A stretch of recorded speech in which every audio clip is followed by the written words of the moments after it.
Hello traders, आज मैं आपको अपना पोजीशन दिखाऊंगा मैरिको में, जिसमें मैंने 27 मार्च 2024 ये पोजीशन बनाया था। ये देख रहे हैं, आपने बाई किया था और जो हमने सेल किया है इसे 4 अप्रैल 2024, मतलब 10 से 12 दिनों में ही अप्रॉक्स। ये देखिए, दिस इज़ माय अकाउंट। यहाँ पे आप देखेंगे ये मेरा अकाउंट है, अफजल इमाम।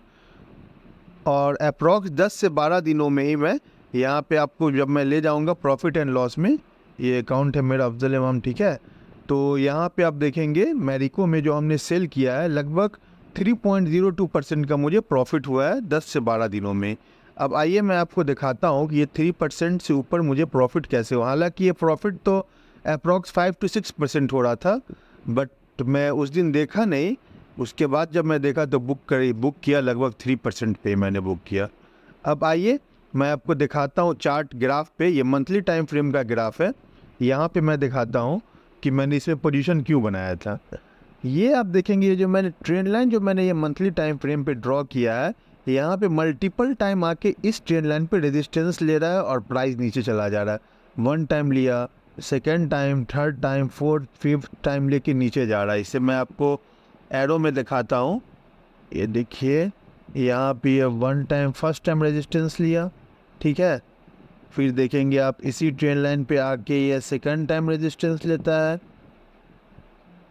फिर आप देखेंगे इसी ट्रेंड लाइन पे सेम आके थर्ड टाइम रेजिस्टेंस लेता है। फिर देखेंगे नेक्स्ट मंथ की कैंडल इसी लाइन पे एग्जैक्ट आके रेजिस्टेंस लेता है और नीचे चला जाता है। उसके बाद यहाँ पे ये इस ट्रेंड लाइन को क्रॉस करता है और स्ट्रॉन्ग क्लोजिंग देता है, ठीक है। स्ट्रॉन्ग क्लोजिंग मंथली कैंडल में ये देता है। तो अब मैं पोजीशन कब बनाया, आइए मैं आपको smaller time frame, daily time frame पे लेके चलता हूँ। पहले मैं इन सब एरो को जो मैंने आपको समझाने के लिए बनाया था, इसे मैं डिलीट करता हूँ, ठीक है।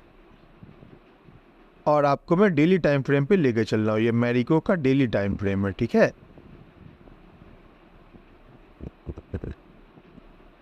ये डेली टाइम फ्रेम है।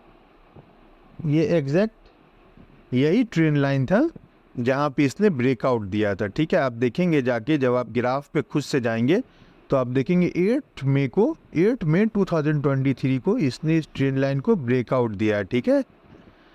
तो यहाँ पे मैंने इसे देखा नहीं, इसलिए मैं पोजीशन नहीं बना पाया। तो मैं वेट कर रहा था इसमें पोजीशन बनाने का कि कोई सूटेबल मेरे हिसाब से आए, जिसमें स्टॉप लॉस कम हो और मैं वहाँ पे एंट्री बनाऊँ। तो ये आप देखेंगे 8 मई को इसने ब्रेकआउट दिया और 7th, पिछले दिन जो 5th मई का था, उससे डायरेक्ट गैप अप ये खुला। 5th मई को ये क्लोजिंग हुआ 484 पे, और 8 मई नेक्स्ट डे जब ये खुलता है नेक्स्ट ट्रेडिंग सेशन में, क्योंकि 2 दिन बंद होता है, फिर नेक्स्ट ट्रेडिंग सेशन में जब ये खुला तो 501, लगभग ये जब आप देखेंगे तो लगभग ये 3% डायरेक्ट ऊपर खुला, डायरेक्ट गैप अप खुला। जब भी गैप अप खुलता है तो ये जो होता है, जहाँ से खुलता है, ये रेजिस्ट सपोर्ट की तरह काम करता है। ये चीज़ आप हमेशा याद रखेंगे कि जब भी गैप अप खुले तो पिछले दिन का जो कैंडल का हाई होता है, हाई वो हमेशा सपोर्ट की तरह काम करता है, ठीक है। तो मैं यहाँ पे इसीलिए ये लाइन ड्रॉ कर दिया कि जब भी इस लाइन के आसपास आएगा तो मैं वहाँ पे पोजीशन बनाऊंगा। तो इस लाइन के आसपास आया आपको सीधे 19 मार्च 2024 को। आप देखेंगे इसी लाइन को ये जस्ट क्रॉस किया, लेकिन बॉडी इस लाइन के ऊपर ही ये बना रहा है।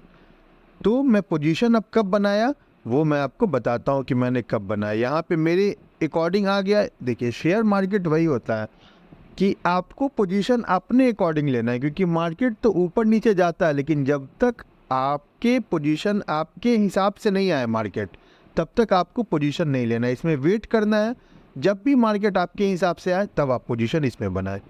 तो ये आप देखेंगे कि मेरे अकॉर्डिंग मार्केट जो मैं चाह रहा था 19 मार्च को, मेरे अकॉर्डिंग मार्केट आ गया, ठीक है। अब मैं इसमें पोजीशन कब बनाया वो मैं आपको दिखाता हूँ क्यों बनाया। अब मैं यहाँ से फिर एक ट्रेंड लाइन और मैं यहाँ से ड्रॉ करता हूँ। ये आप देखेंगे, ये मैंने ट्रेंड लाइन ये ड्रॉ किया डेली टाइम फ्रेम पे। जब मैं ट्रेंड लाइन ड्रॉ किया तो यहाँ पे देख रहे हैं, इस ट्रेंड लाइन को इसने क्रॉस किया, 22 मार्च को क्रॉस किया, लेकिन उतना अच्छा क्लोजिंग नहीं था। फिर ये क्रॉस किया 26 मार्च को, लेकिन क्लोजिंग बहुत अच्छा नहीं था। लेकिन मैं देख रहा हूँ कि इस रेजिस्टेंस को ये बार बार क्रॉस करने की कोशिश कर रहा है, बट क्रॉस नहीं कर पा रहा है। तो जब भी बार बार क्रॉस अगर करता है इस ट्रेंड लाइन को, तो ये क्रॉस कर ही जाता है मैक्सिमम टाइम। ये एक्सपीरियंस जब आप भी जब करेंगे जब ट्रेडिंग, तो ये आपको भी एक्सपीरियंस आ जाएगा कि जब भी अगर एक बार दो बार अगर ट्रेंड लाइन को क्रॉस करता है तो वो मैक्सिमम टाइम वो क्रॉस कर जाता है। तो यहाँ पे इसने मैंने 27 मार्च को, इसीलिए मैं यहाँ पे पोजीशन बनाया लगभग 495। यहाँ पे मैं दिखाता हूँ ट्रेड बुक पे, लगभग 495.25 पे मैंने यहाँ पे पोजीशन इसे बनाया।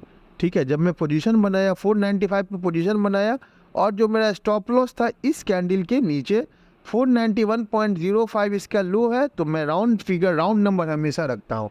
स्टॉप लॉस अगर 491.25 लो है तो राउंड नंबर आता है 490। 490 के नीचे मेरा स्टॉप लॉस था कि अगर 490 से अगर नीचे प्राइस जाएगा तो मैं एग्जिट कर दूंगा, और जो मेरा टारगेट था यहाँ तक का टारगेट था, इस ट्रेंड लाइन के हाईएस्ट पॉइंट तक का टारगेट था। तो यहाँ पे आप देखेंगे कि लगभग टारगेट को इसने, मेरा जो टारगेट था 523 का टारगेट था, और 521 तक प्राइस गया, लेकिन मैं एग्ज़िट नहीं कर पाया। यहाँ पे 521 पे मैंने एग्ज़िट जो किया है वो आप देखेंगे, जो मैंने सेल किया है 510.55, मतलब 510 पे ही मैंने सेल किया। यहाँ पे आप देखेंगे 510 पे ये जो मैंने सेल किया है, ये आपको किया ऑन डेटेड 10 अप्रैल को मैंने सेल किया है ना, और ये 8 अप्रैल को ही लगभग जो मेरा टारगेट था 8 अप्रैल को ही वो टारगेट अचीव करके नीचे आ गया। बट मैं उस दिन मैं एक्टिव नहीं था, मैं कहीं गया था, इसीलिए मैं उस दिन ट्रेड नहीं किया या इसे देख नहीं पाया। तो मैं नेक्स्ट डे 10 अप्रैल को मैं यहाँ पे लगभग 510 पे मैं एग्ज़िट किया। हालांकि मेरा टारगेट था, टारगेट अचीव किया। अगर मैं उस पर निकालता तो लगभग 5% से ऊपर, लगभग 5.56% के आसपास मुझे प्रॉफिट हुआ था।